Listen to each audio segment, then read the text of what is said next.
Tonight, the sea is calm and the stars are out over Ithaca. Close your eyes. Breathe slowly. We are going to read you an old story, Homer's Odyssey, in a quiet voice for as long as you need. You do not need to follow the plot. You do not need to remember the names. You only need to rest. Let the old story carry you gently into sleep. Book 1. Tell me, O Muse, of that ingenious hero who traveled far and wide after he had sacked the famous town of Troy. Many cities did he visit, and many were the nations with whose manners and customs he was acquainted. He suffered much by sea while trying to save his own life and bring his men safely home. But do what he might, he could not save them. They perished through their own folly in eating the cattle of the sun god Hyperion. So the god kept them from ever reaching home. Tell me too about all these things, O daughter of Jove, from whatsoever source you may know them. So now, all who had escaped the battle or the shipwreck had come safely home, except for Ulysses. And he, though he was longing to return to his wife and country, was held by the goddess Calypso, who had brought him into a large cave and wished to marry him. But as the years went by, there came a time when the gods settled that he should go back to Ithaca. Even then, when he was among his own people, his troubles would not yet be over. All the gods had now begun to pity him, except Neptune, who still kept him from getting home. He would not let him go home. Now Neptune had gone off to the Ethiopians, who live at the world's end and lie in two halves, one looking west and the other east. He had gone there to accept a great offering of sheep and oxen and was enjoying himself at his festival. But the other gods met in the house of Olympian Jove, and the father of gods and men spoke first. At that moment he was thinking of Aegisthus, who had been killed by Agamemnon's son Orestes. So he said to the other gods, "See now, how men lay blame upon us gods for what is, after all, nothing but their own folly. Look at Aegisthus. He would make love to Agamemnon's wife unlawfully, and then take Agamemnon's life, though he knew it would be the end of him. For I sent Mercury to warn him not to do either of these things, because Orestes would be sure to take his revenge when he grew up and wanted to return home. Mercury told him this in all good will, but he would not listen, and now he has paid for everything in full." Then Minerva said, "Father, son of Saturn, king of kings, it served Aegisthus right, and so it would anyone else who does as he did. But Aegisthus is neither here nor there. It is for Ulysses that my heart is heavy, when I think of his suffering on that lonely sea-girt island, far away, poor man, from all his friends. It is an island covered with forest, in the very middle of the sea. A goddess lives there, daughter of the magician Atlas, who looks after the bottom of the ocean and carries the great columns that keep heaven and earth apart. This daughter of Atlas has got hold of poor, unhappy Ulysses and keeps trying by every kind of sweetness to make him forget his home, so that he is tired of life and thinks of nothing but how he may once more see the smoke of his own chimneys. You, sir, take no heed of this. And yet, when Ulysses was before Troy, did he not make many offerings to you? Why then should you stay so angry with him?" And Jove said, "My child, what are you talking about? How can I forget Ulysses, than whom there is no more capable man on earth, nor more liberal in his offerings to the immortal gods that live in heaven? Bear in mind, however, that Neptune is still troubled with him for having blinded an eye of Polyphemus, king of the Cyclopes. Polyphemus is son to Neptune by the nymph Thoosa, daughter to the sea king Phorcys. Therefore, though he will not take Ulysses' life outright, he keeps him from getting home. Still, let us lay our heads together and see how we can help him to return. Neptune will then be made calm, for if we are all of a mind, he can hardly stand out against us. And Minerva said, Father, son of Saturn, if the gods now mean that Ulysses should get home, we should first send Mercury to the Ogygian island to tell Calypso that we have made up our minds and that he is to return. In the meantime, I will go to Ithaca to put heart into Ulysses' son, Telemachus.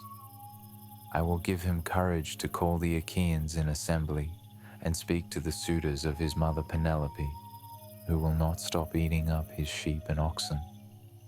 I will also send him to Sparta and to Pylos to see if he can hear anything about the return of his dear father, for this will make people speak well of him.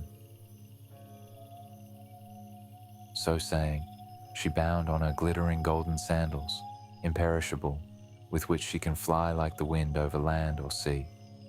She took her bronze-shod spear, so stout and sturdy and strong, and down she came from the topmost summits of Olympus. At once she was in Ithaca, at the gateway of Ulysses' house, in the likeness of a visitor, Mentes, chief of the Taphians, with a bronze spear in her hand. There she found the lordly suitors seated on hides of the oxen, which they had taken for their feasts, playing draughts in front of the house. Men servants and pages were busy waiting upon them. Some mixed wine with water in the mixing bowls. Some cleaned down the tables with wet sponges and laid them out again. Some were cutting up great quantities of meat. The house was full of their noise and full of their comfort. Telemachus saw her long before anyone else did. He was sitting quietly among the suitors, thinking about his father and how he would send them out of the house if he were to come home again and be honored as in days gone by. Sitting there among them, he caught sight of Minerva and went straight to the gate, for he was troubled that a stranger should be kept waiting at the door. He took her right hand in his own and asked her to give him her spear. "Welcome," he said, "to our house, and when you have shared our food, you shall tell us what you have come for." He led the way as he spoke, and Minerva followed him. When they were within, he took her spear and set it in the spear stand against a strong bearing post, along with the many other spears of his absent father. He brought her to a richly decorated seat, under which he threw a cloth of damask. There was a footstool for her feet. He set another seat near her for himself, away from the suitors, so that she might not be bothered while eating by their noise and rudeness, and so that he might ask her more freely about his father. A maidservant brought them water in a beautiful golden ewer and poured it into a silver basin for them to wash their hands. She drew a clean table beside them. An upper servant brought them bread and offered them many good things of what there was in the house. The carver brought them plates of all manner of meats and set cups of gold by their side. A manservant brought them wine and poured it out for them. Gold cups and good bread and meat and wine. Then the suitors came in and took their places on the benches and seats. Men servants poured water over their hands, Maids went round with the bread baskets. Pages filled the mixing bowls with wine and water, and they laid their hands upon the good things before them. As soon as they had eaten and drunk enough, they wanted music and dancing, which are the crowning pleasures of a banquet. So, a servant brought a lyre to Phemius, whom they asked to sing for them. As soon as he touched his lyre and began to sing, Telemachus spoke low to Minerva, with his head close to hers, that no man might hear. "I hope, sir," he said, "that you will not be offended with what I am going to say. Singing comes cheap to those who do not pay for it, and all this is done at the cost of one whose bones lie far from home or in the surf of some wild shore. If these men were to see my father come back to Ithaca, they would wish for longer legs rather than a longer purse, for money would not serve them. But he, alas, has fallen upon an ill fate, and even when people do sometimes say that he is coming, we no longer heed them. We shall never see him again. And now, sir, tell me, and tell me true. Who are you, and where do you come from? Tell me of your town and parents, what manner of ship you came in, how your crew brought you to Ithaca, and of what nation they are. For you cannot have come by land. Tell me also truly, for I want to know. Are you a stranger to this house, or have you been here in my father's time? In the old days we had many visitors, for my father went about much himself." And Minerva answered, "I will tell you truly, and particularly all about it. I am Mentes, son of Anchialus, and I am king of the Taphians. I have come here with my ship and crew, on a voyage to men of a foreign tongue, being bound for Temesa with a cargo of iron, and I shall bring back copper. As for my ship, it lies over yonder, off the open country away from the town, in the harbour Rhythron, under the wooded mountain Neritum. Our fathers were friends before us, as old Laertes will tell you, if you will go and ask him. They say, however, that he never comes to town now, and lives by himself in the country, with an old woman to look after him and get his dinner for him when he comes in tired from his vineyard. They told me your father was at home again, and that was why I came. But it seems the gods are still keeping him back, for he is not dead, not on the mainland. It is more likely he is on some sea-girt island in mid-ocean, or held among savages against his will. I am no prophet, and know very little about omens, but I speak as it is borne in upon me from heaven, and I assure you that he will not be away much longer. For he is a man of such resource that even though he were in chains of iron, he would find some means of getting home again. But tell me, and tell me true, can Ulysses really have such a fine-looking fellow for a son?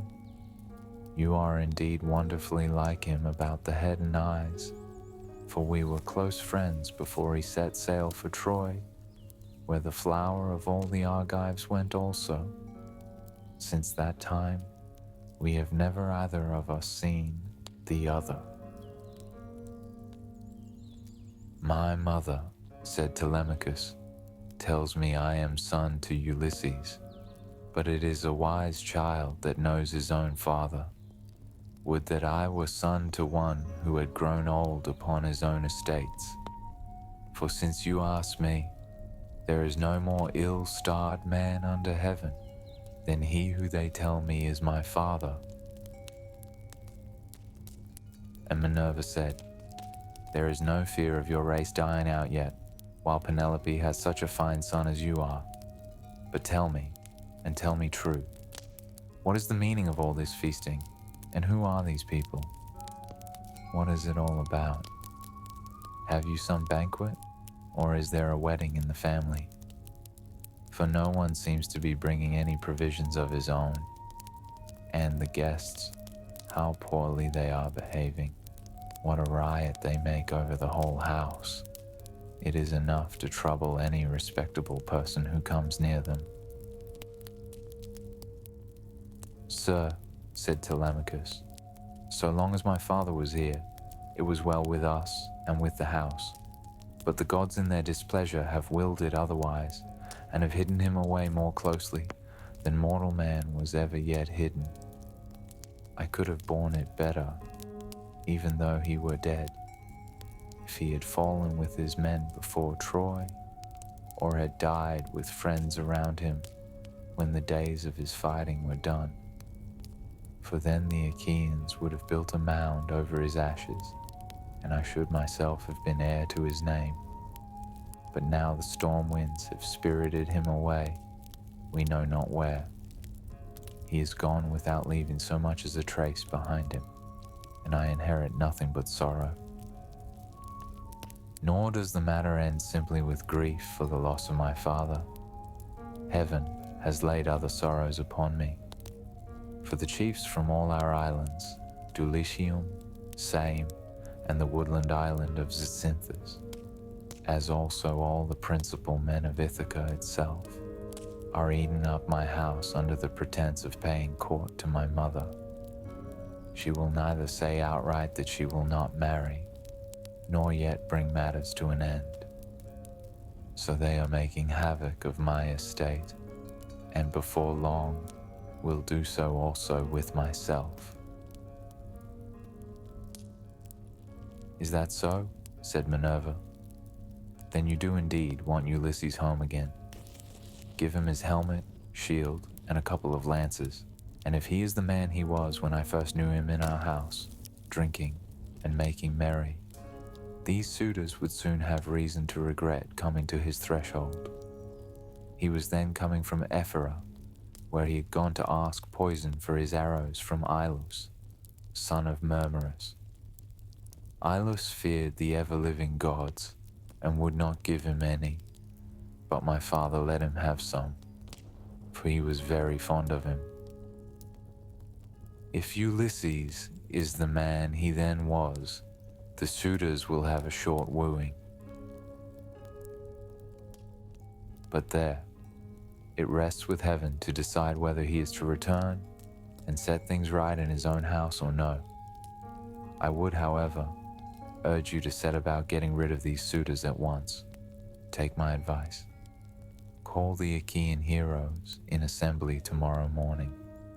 Lay your case before them and call heaven to bear you witness. Bid the suitors take themselves off, each to his own place. And if your mother's mind is set on marrying again, let her go back to her father, who will find her a husband and provide her with all the marriage gifts that so dear a daughter may expect. As for yourself, let me prevail upon you to take the best ship you can get, with a crew of 20 men, and go in search of your father, who has so long been missing. Someone may tell you something, or, as people often hear things in this way, some heaven-sent message may guide you. First go to Pylos and ask Nestor. Thence, go on to Sparta and visit Menelaus, for he got home last of all the Achaeans. If you hear that your father is alive and on his way home, you can put up with the waste these suitors will make for yet another 12 months. If, on the other hand, you hear of his death, come home at once, keep his funeral rites with all due ceremony, build a barrow to his memory, and let your mother marry again. You are too old to plead youth any longer. Have you not heard how people are singing Orestes' praises for having taken revenge on his father's murderer, Aegisthus? You are a fine, smart-looking fellow. Show your spirit then, and make yourself a name in story. Now, however, I must go back to my ship and to my crew, who will be impatient if I keep them waiting any longer.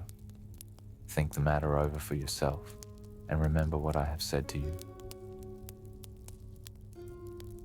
Sir, answered Telemachus.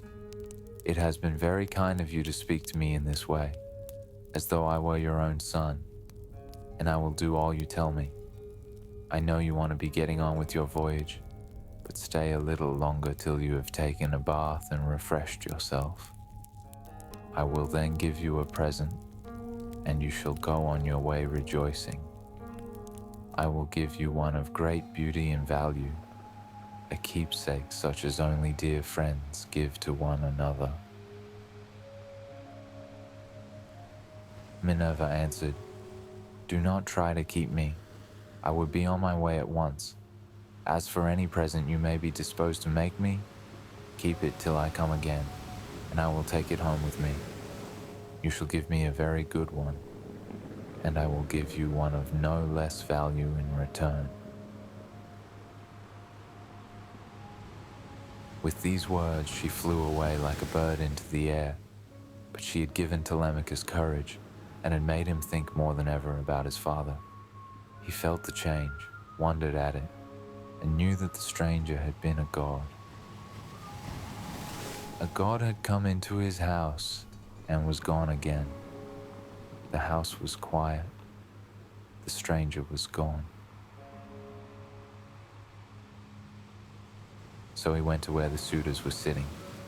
Phemius was still singing, and his hearers sat silent as he told the sad tale of the return from Troy and the ills Minerva had laid upon the Achaeans. Penelope, daughter of Icarius, heard his song from her room upstairs and came down by the great staircase, not alone, but with two of her handmaids. When she reached the suitors, she stood by one of the bearing posts that supported the roof of the cloisters, with the quiet maiden on either side of her.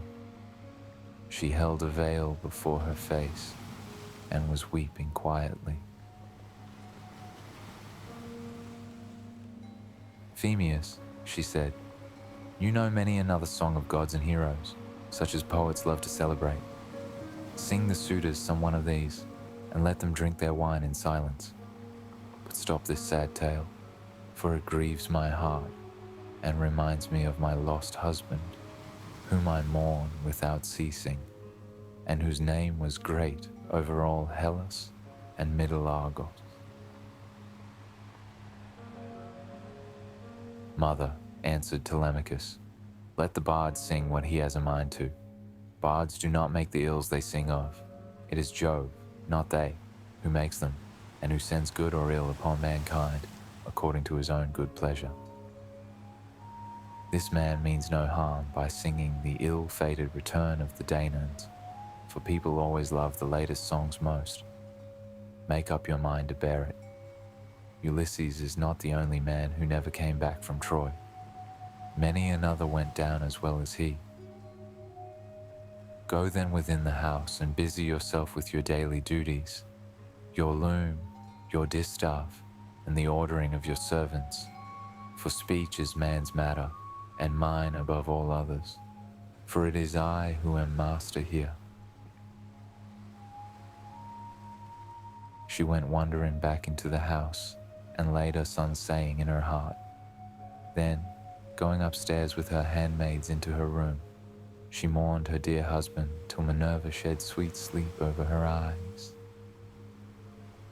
Sweet sleep upon her eyes. But the suitors were loud throughout the covered cloisters, and each one wished that he might be her chosen husband. Then Telemachus spoke. "Suitors," he said, "let us feast at our pleasure now, and let there be no quarreling. For it is a rare thing to hear a man with such a fine voice as Phemius has.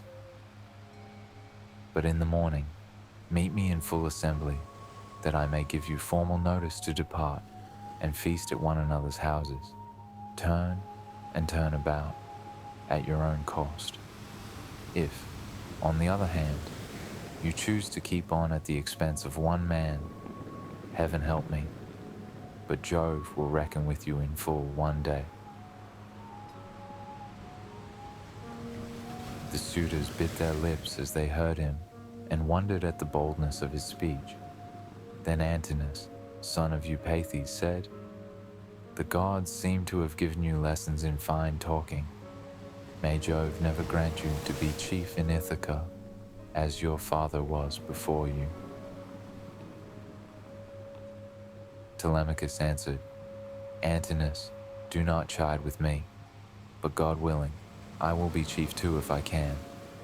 Is this the worst fate you can think of for me? It is no bad thing to be a chief, for it brings both riches and honor.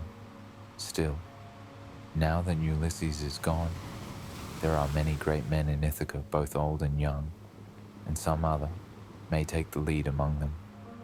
Nevertheless, I will be chief in my own house, and will rule those whom Ulysses has won for me."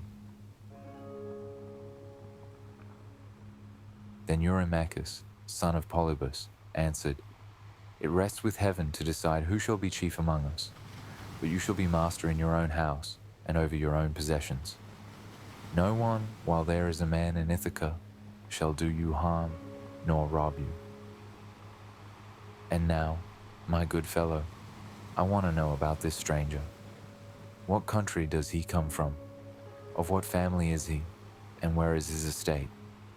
Has he brought you news about the return of your father, or was he on business of his own? He seemed a well-to-do man, but he went off so suddenly that he was gone in a moment before we could get to know him." "My father is dead and gone," answered Telemachus, "and even if some rumor reaches me, I put no more faith in it now. My mother does sometimes send for a soothsayer and question him, but I give his prophecies no heed. As for the stranger, he was Mentas, son of Anchialus, chief of the Taphians, an old friend of my father's. But in his heart, he knew that it had been the goddess." The suitors then returned to their singing and dancing until the evening, but when night fell upon their pleasuring, they went home to bed, each in his own house. Home and bed and night. Telemachus's room was high up in a tower that looked onto the outer court. To this room he went, thoughtful and full of care. A good old woman, Euryclea, daughter of Ops, the son of Pisanor, went before him with a pair of blazing torches. Laertes had bought her with his own money when she was quite young. He gave the worth of 20 oxen for her, and showed as much respect to her in his household as he did to his own wife. But he did not take her to his bed, for he feared his wife's displeasure. She it was who now lighted Telemachus to his room, and she loved him better than any of the other women in the house, for she had nursed him when he was a baby. He opened the door of his bedroom and sat down upon the bed. As he took off his shirt, he gave it to the good old woman, who folded it tidily up and hung it for him over a peg by his bedside. After which, she went out, pulled the door to by a silver catch, and drew the bolt home by means of the strap. But Telemachus, as he lay covered with a woolen fleece, kept thinking all night through of his intended voyage and of the counsel that Minerva had given him. All night through, of the voyage, of what the goddess had said. And so the first book ends, the second begins.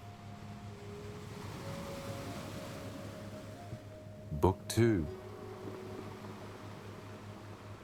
Now when the child of morning rosy-fingered dawn appeared, Telemachus rose and dressed himself. He bound his sandals onto his comely feet, girded his sword about his shoulder, and left his room looking like an immortal god. He at once sent the criers round to call the people in assembly. So they called them, and the people gathered. Then, when they were gathered together, he went to the place of assembly, spear in hand, not alone, for his 2 hounds went with him. Minerva gave him such grace that all wondered at him as he went by, and when he took his place in his father's seat, even the oldest counselors made way for him. Egyptius, a man bent double with age and of great experience, was the first to speak. His son Antiphus had gone with Ulysses to Ilios, land of noble steeds, but the Cyclops had taken his life when they were all shut up in the cave. He had 3 sons left, of whom 2 still worked on their father's land, while the third, Eurynomus, was one of the suitors. Still their father could not get over the loss of Antiphus, and was still weeping for him when he began his speech. "Men of Ithaca," he said, "hear my words. From the day Ulysses left us, there has been no meeting of our counselors until now. Who then can it be, whether old or young, that finds it so necessary to call us together? Has he heard of some army approaching, and does he wish to warn us? Or would he speak upon some other matter of public importance? I am sure he is an excellent person, and I hope Jove will grant him his heart's desire." Telemachus took this speech as a good omen and rose at once, for he was full of what he had to say. He stood in the middle of the assembly, and the good herald Pisanor brought him his staff. Then, turning to Egyptius, he said, "Sir, it is I, as you will shortly learn, who have called you together, for it is I who am the most troubled. I have not got wind of any army approaching about which I would warn you, nor is there any matter of public moment on which I would speak.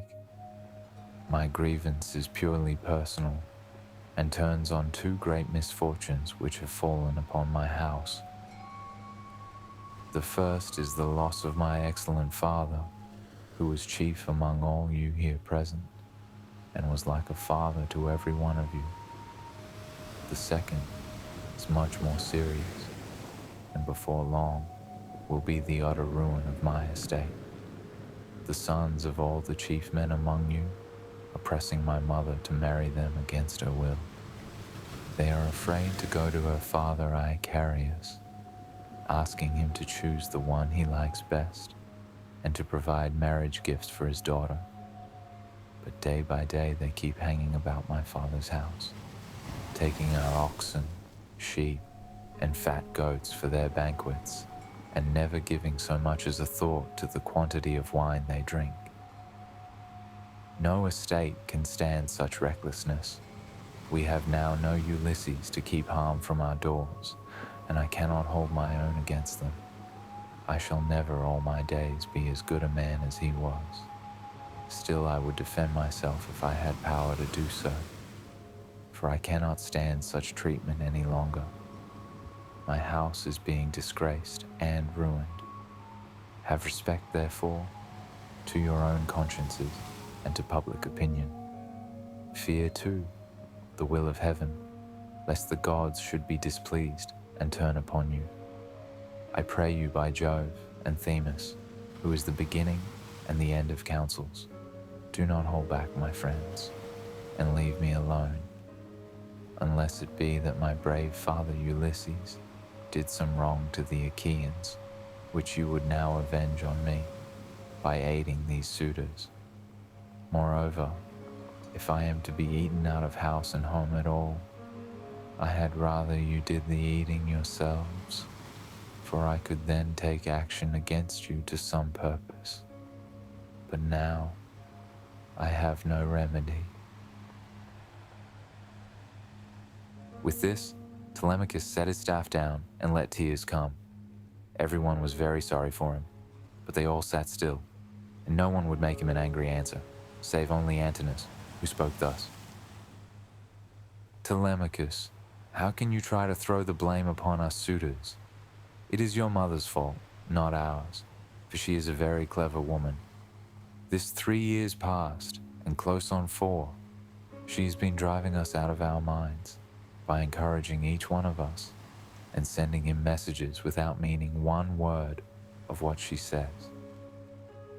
And then there was that other trick she played us. She set up a great loom in her room and began to work on a great piece of fine needlework. "Sweethearts," said she, "Ulysses is indeed dead. Still do not press me to marry again immediately. Wait, for I would not have my skill in needlework perish unrecorded, till I have completed a pall for the hero Laertes, to be ready against the time when death shall take him. He is very rich, and the women of the place will talk if he is laid out without a pall." This was what she said, and we agreed. So we could see her working on her great web all day long, but at night she would unpick the stitches again by torchlight. She fooled us in this way for 3 years, and we never found her out. But as time wore on, and she was now in her 4th year, one of her maids who knew what she was doing told us, and we caught her in the act of undoing her work. So she had to finish it whether she would or no. The suitors, therefore, make you this answer: send your mother away, and let her marry the man of her own and of her father's choice. We never yet heard of such a woman. We know all about Tyro, Alcmena, Mycene, and the famous women of old, but they were nothing to your mother, any one of them. It was not fair of her to treat us in that way, and as long as she continues in the mind with which heaven has now given her, so long shall we go on eating up your estate. And I do not see why she should change, for she gets all the honor and glory, and it is you who pay for it, not she. Understand then that we will not go back to our lands, neither here nor elsewhere, till she has made her choice and married someone or other of us." Telemachus answered, "Antinous, how can I send the mother who bore me away from my father's house? My father is abroad, and we do not know whether he is alive or dead. It will be hard on me if I have to pay Icarius the large sum which I must give him if I insist on sending his daughter back to him. Not only will he deal harshly with me, but heaven will also punish me.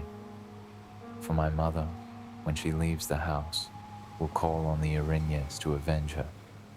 Besides, it would not be a creditable thing to do, and I will have nothing to say to it. If you choose to take offense at this, leave the house and feast elsewhere at one another's houses at your own cost. Turn and turn about. If, on the other hand, you choose to keep on at the expense of one man, heaven help me, but Jove will reckon with you in full in his own time." As he spoke, Jove sent 2 eagles from the top of the mountain. They flew on and on with the wind, sailing side by side in their own lordly flight. When they were right over the middle of the assembly, they wheeled and circled about, beating the air with their wings. Then they turned and flew off toward the right, over the town. The people wondered as they saw them and asked each other what all this might be. Then Halitherses, who was the best prophet and reader of omens among them, spoke to them plainly and in all honesty, saying, "Hear me, men of Ithaca, and I speak more particularly to the suitors. Ulysses is not going to be away much longer. Indeed, he is close at hand, and things will not fall out well for those who have wasted his house. Let us then be wise in time and put a stop to this before he comes. Let the suitors do so of their own accord. It will be better for them, for I am not prophesying without knowledge. Everything has happened to Ulysses as I foretold when the Argives set out for Troy, and he with them. I said that after going through much hardship, and losing all his men, he should come home again in the 20th year, and that no one would know him. And now, all this is coming true. Eurymachus, son of Polybus, then said, "Go home, old man, and prophesy to your own children. I can read these omens myself much better than you can. Birds are always flying about in the sunshine somewhere or other, but they seldom mean anything. Ulysses has died in a far country, and it is a pity you are not dead along with him, instead of going on here about omens and adding to the troubles of Telemachus, which are fierce enough as it is. As for Telemachus, I warn him in the presence of you all to send his mother back to her father, who will find her a husband and provide her with all the marriage gifts so dear a daughter may expect. Till then, we shall go on keeping company with him, for we fear no man and care neither for him with all his fine speeches, nor for any omens of yours. You may preach as much as you please, but we shall only hold it against you. We shall go back and continue to eat up Telemachus's estate without paying him, till such time as his mother leaves off keeping us day after day on the tiptoe of expectation, each vying with the other in his suit for a prize of such rare perfection. Besides, we cannot go after the other women whom we should marry in due course, but for the way in which she treats us."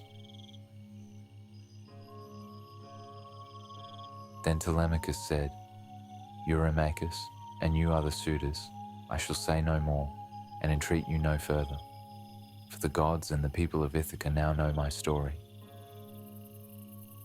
Give me then a ship and a crew of 20 men to take me hither and thither, and I will go to Sparta and to Pylos in search of my father who has so long been missing. Someone may tell me something, or, as people often hear things in this way, some heaven-sent message may guide me. If I can hear of him as alive and on his way home, I will put up with the waste you suitors will make for yet another 12 months. If, on the other hand, I hear of his death, I will return at once, keep his funeral rites with all due ceremony, build a barrow to his memory, and let my mother marry again." With these words he sat down, and Mentor, who had been a friend of Ulysses and had been left in charge of everything with full authority over the servants, rose to speak. He then, plainly and in all honesty, addressed them thus: "Hear me, men of Ithaca. I hope that you may never have a kind and well-disposed ruler any more, nor one who will govern you fairly. I hope that all your chiefs, henceforward, may be harsh and unjust, for there is not one of you but has forgotten Ulysses, who ruled you as though he were your father. I am not half so troubled with the suitors, for if they choose to do wrong and wager their heads that Ulysses will not return, they can take the high hand and eat up his estate. But as for you others, I am shocked at the way in which you all sit still without even trying to stop such goings-on, which you could do if you chose, for you are many, and they are few." Leiocritus, son of Evenor, answered him, saying, "Mentor, what folly is this, that you should set the people to stay us? It is a hard thing for one man to fight with many about his victuals. Even though Ulysses himself were to come upon us while we are feasting in his house, and do his best to drive us out, his wife, who wants him back so very badly, would have small cause for rejoicing. There is no sense in what you have been saying. Now, therefore, do you people go about your business, and let his father's old friends, Mentor and Halitherses, speed this boy on his journey, if he goes at all, which I do not think he will, for he is more likely to stay where he is till someone comes and tells him something. On this, he broke up the assembly, and every man went back to his own house. The suitors returned to the house of Ulysses. Then Telemachus went all alone by the seaside. He washed his hands in the grey waves and prayed to Minerva. "Hear me," he said, "you God who visited me yesterday and bade me sail the seas in search of my father who has so long been missing. I would obey you, but the Achaeans, and more particularly the wicked suitors, are hindering me that I cannot do so." As he prayed, Minerva came close up to him in the likeness and with the voice of Mentor. "Telemachus," she said, "if you are made of the same stuff as your father, you will be neither fool nor coward henceforward, for Ulysses never broke his word, nor left his work half done. If, then, you take after him, your voyage will not be fruitless. As for your voyage, it shall not be long delayed. Your father was such an old friend of mine that I will find you a ship and will come with you myself. Now, however, return home and go about among the suitors. Begin getting provisions ready for your voyage. See everything well stowed, the wine in jars and the barley meal, which is the staff of life, in leathern bags, while I go round the town and find volunteers at once. There are many ships in Ithaca, both old and new. I will run my eye over them for you and will choose the best. We will get her ready and will put out to sea without delay." Thus spoke Minerva, daughter of Jove, and Telemachus lost no time in doing as the goddess told him. He went quietly home and found the suitors flaying goats and singeing pigs in the outer court. Antinous came up to him at once and laughed as he took his hand in his own, saying, "Telemachus, bear no more ill feeling neither in word nor deed, but eat and drink with us as you used to do. The Achaeans will find you in everything, a ship and a picked crew to boot, so that you can set sail for Pylos at once and get news of your noble father." "Antinous," answered Telemachus, "I cannot eat in peace, nor take pleasure of any kind with such men as you are. Was it not enough that you should waste so much good property of mine while I was yet a boy? Now that I am older and know more about it, I am also stronger. And whether here among this people or by going to Pylos, I will do what I can to set things right, though thanks to you suitors, I have neither ship nor crew of my own, and must be passenger, not captain." As he spoke, he drew his hand from that of Antinous. Meanwhile, the others went on getting dinner ready about the buildings, speaking slightingly of him as they did so, but he paid them no mind. Telemachus went down into the lofty and spacious storeroom, where his father's treasure of gold and bronze lay heaped upon the floor, and where the linen and spare clothes were kept in open chests. Here, too, there was a store of fragrant olive oil, while casks of old, well-ripened wine, unblended and fit for a god to drink, were ranged against the wall in case Ulysses should come home again after all. The room was closed with well-made doors opening in the middle, and the faithful old housekeeper, Euryclea, daughter of Ops, the son of Pisanor, was in charge of everything, both night and day. Telemachus called her to the storeroom and said, "Nurse, draw me off some of the best wine you have after what you're keeping for my father's own drinking, in case, poor man, he should escape death and find his way home again after all. Let me have 12 jars and see that they all have lids. Also fill me some well-sewn, leathern bags with barley meal, about 20 measures in all. Get these things put together at once and say nothing about it. I will take everything away this evening as soon as my mother has gone upstairs for the night. I am going to Sparta and to Pylos to see if I can hear anything about the return of my dear father." When Eurycleia heard this, she began to weep quietly and spoke fondly to him, saying, "My dear child, whatever can have put such a notion as that into your head? Where in the world do you want to go to? You, who are the one hope of the house. Your poor father is gone in some foreign country, nobody knows where. And as soon as your back is turned, these wicked ones here will be scheming to get you out of the way, and will share all your possessions among themselves.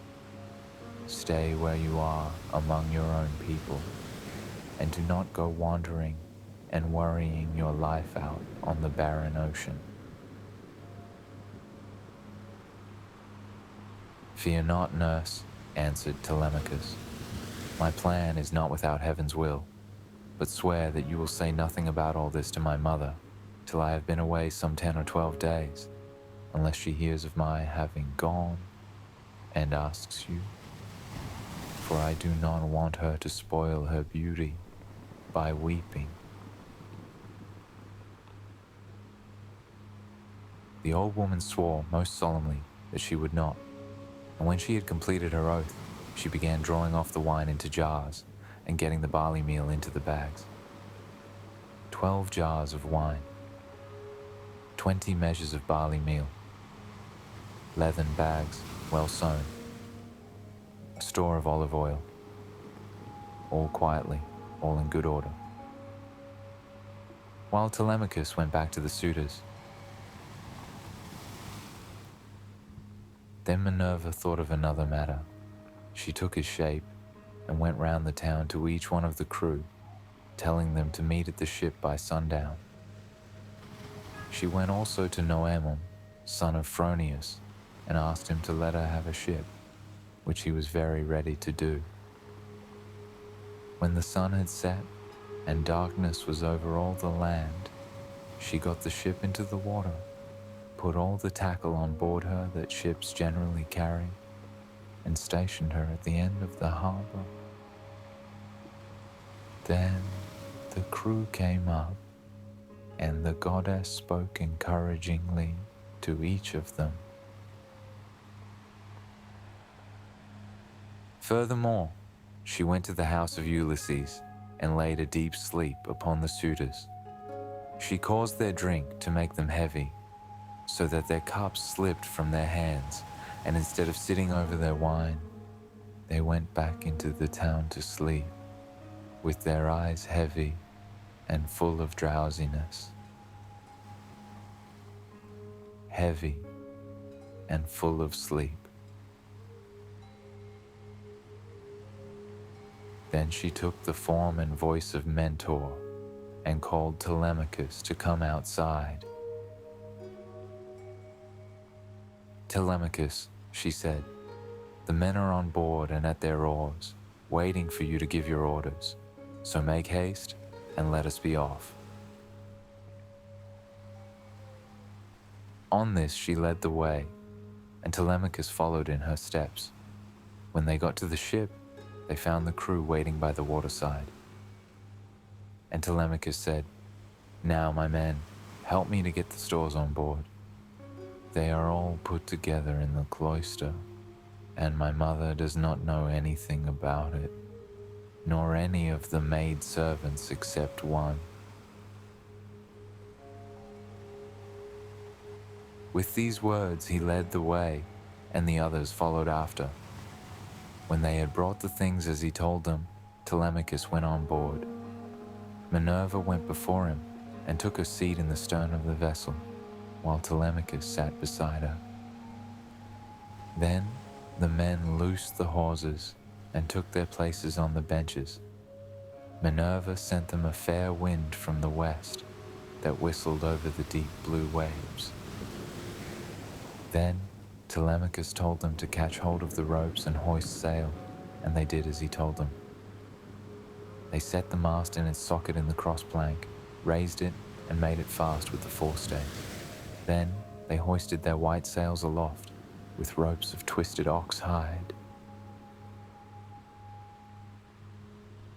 As the sail filled with the wind, the ship flew through the deep blue water, and the foam hissed against her bows as she sped onward.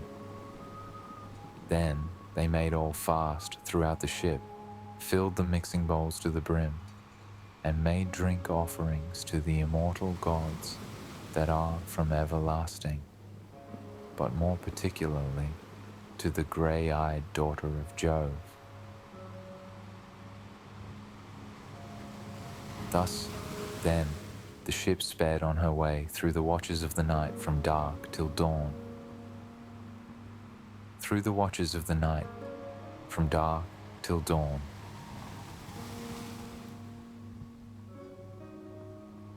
And so, our first night ends. The ship moves on the water. The young man sits by the goddess in the stern. The wind from the west is steady, and the sail is white. Behind them, the island of Ithaca grows smaller, a dark shape on the dark sea. Ahead of them is the open water, and the long night, and the slow coming of morning somewhere beyond the horizon. The sea is quiet. The stars are out. The foam hisses softly against the bow, and then is gone behind them, and the ship moves on. There's nothing to do now, nothing to remember, nothing to hold. The ship goes where the wind sends it, and the goddess sits beside the young man, and the night is long and deep. Let the ship carry them. Let the wind carry the ship. Let the night carry everything. The night is quiet. The night is long. And somewhere beyond the watches of the night, morning is slowly coming. But not yet, not for a long time yet. The story rests here. The music will stay with you through the night. There is nothing more you need to hear. Sleep.